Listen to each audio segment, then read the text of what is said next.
রিসেপশনের লেহেঙ্গা, ঠিক আছে। তো এগুলো আজকে একটু রোদে দিয়েছিলাম। আজকে তো বেশি সেরকম রোদ ছিল না, তো যাই হোক হালকা একটু রোদে দিয়েছিলাম। আর এখনও বৃষ্টিই পড়ছে, মাঝখানে একটু টাইম রোদ ছিল যার কারণে দিতে পেরেছি। আর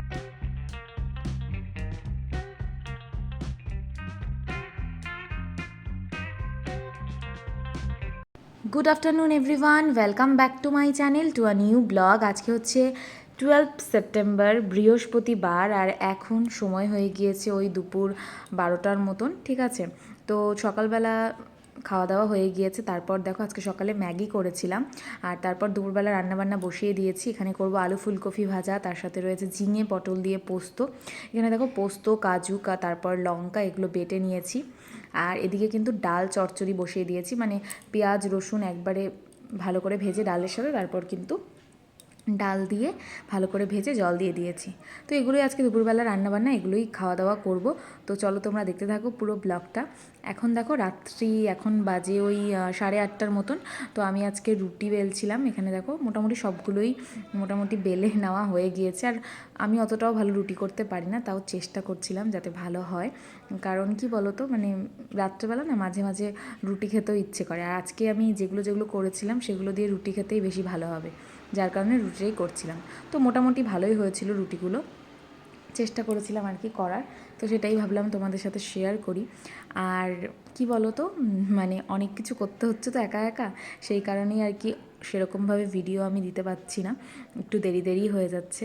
তো যাই হোক, তাও চেষ্টা করছি সব কিছু তোমাদের সাথে শেয়ার করার, সব কিছু তোমাদেরকে দেখানোর। তোমরা কে কে রুটি বানাতে পারো অবশ্যই কমেন্ট করে জানিও। তো আমি না অতটাও ভালো রুটি করতে পারি না, কিন্তু হ্যাঁ ট্রাই করছি যাতে ভালো করে করতে পারি।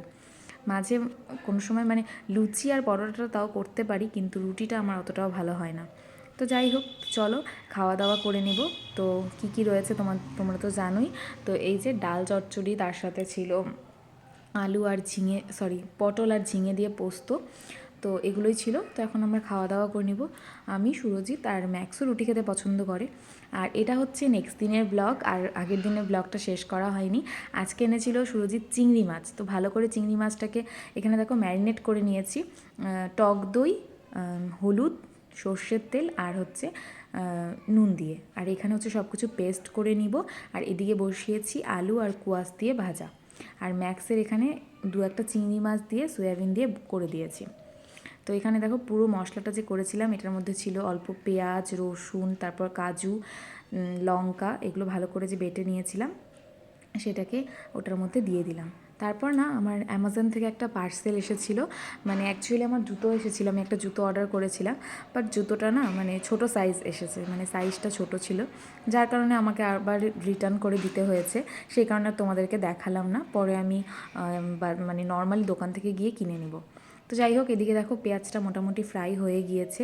এখন যে চিংড়ি মাছটা ম্যারিনেট করে নিয়েছিলাম, আমি না চিংড়ি মাছ করলে এভাবেই করি বেশিরভাগ সময়। চিংড়ি মাছটাকে বেশিরভাগ আমি ফ্রাই করে নিই না আগের থেকে, কারণ চিংড়ি মাছ যদি একটু বেশি ভাজা হয়ে যায় না, তাহলে না একটু শক্ত শক্ত হয়ে যায়। আর আজকে চিংড়িগুলো বেশ বড় সাইজেরই ছিল, মানে মোটামুটি বড় সাইজেরই, এই যে দেখতেই পাচ্ছ। আর সব মশলা দিয়ে একবারে মেখে নিয়েছিলাম যাতে চিংড়ি মাছের ভেতরে মশলাটা ঢুকে যায় আর ভালো লাগে খেতে। তোমরাও কিন্তু এভাবে ট্রাই করে দেখতে পারো, ভীষণই কিন্তু টেস্টি হয় খেতে, ঠিক আছে। আর আমার না চিংড়ি মাছের এরকম পেঁয়াজ দিয়ে করলেই বেশি ভালো লাগে। আর রসুন যে দিয়েছি, জাস্ট একটাই খালি রসুন দিয়েছি যাতে হালকা একটা স্মেল আসে, মানে অনেকটা বেশি রসুন কিন্তু এটার মধ্যে দেওয়া যাবে না, আর দিলে অত ভালোও লাগে না। তো দেখো ভীষণ সুন্দর করে এটা করে নিচ্ছি। আর এটা একদম শুকনো শুকনো টাইপেরই হবে। আর এর মধ্যে অল্প একটু এখন আমি জল দিয়ে দিব যাতে সুন্দর করে চিংড়ি মাছগুলো হয়ে যায়। দেখতেই পাচ্ছ যে চিংড়ি মাছের সাইজটা কিন্তু অনেকটাই বড় ছিল। এই যে তোমাদেরকে আমি তুলে দেখানোর চেষ্টা করছিলাম যে এই যে কতটা বড়, হয়তো বুঝতে পারছো না, কিন্তু অনেকটাই বড় ছিল। তারপর দেখো অল্প জল দিয়ে দিয়েছি। আর এখন আমি গ্যাসের ফ্লেমটা কমিয়ে দিয়েছি। এই দেখো সুন্দর করে দেখতেই পাচ্ছ জলটা শুকিয়ে গিয়ে মশলাটা কত সুন্দর ফ্রাই হয়ে গিয়েছে, আর সাথে কিন্তু চিংড়ি মাছগুলোও কিন্তু সেদ্ধ হয়ে গিয়েছে। তো এরপরে লাস্টে আমি খালি এর মধ্যে একটু গরম মশলার গুঁড়ো দিয়ে দিব, ব্যাস তাহলেই কিন্তু হয়ে যাবে এই যে সুন্দর করে চিংড়ি মাছ। আমার চিংড়ি মাছ খেতে বেশ ভালো লাগে, তো এই যে তোমাদেরকে সেটাই দেখালাম। আর এরকমভাবে রান্না করলেই আমার বেশি মানে খুবই ভালো লাগে, এভাবে আমি এভাবেই বেশিরভাগ চেষ্টা করি এরকমভাবেই করার। তো তোমাদেরকে দেখিয়ে দিলাম। তো চলো এখন তো খাওয়া দাওয়া করে নিব দুপুরের। এখন বাজে ওই 3টের মতন। আর দেখো এখানে চিংড়ি মাছ তো রয়েইছে, আর আমার চিংড়ি মাছ থাকলে আর কিছুই দরকার নেই। আর তার সাথে আমি এখানে করেছিলাম এই যে দেখতে পাচ্ছ আলু কোয়াশ দিয়ে ভাজা আর পটল ভাজা। ঠিক আছে, এগুলো করেছি, এগুলো দিয়ে খাওয়া দাওয়াটা করে নিই। আর তোমরা পুরো ব্লগটা দেখতে থাকো, একদমই স্কিপ করো না।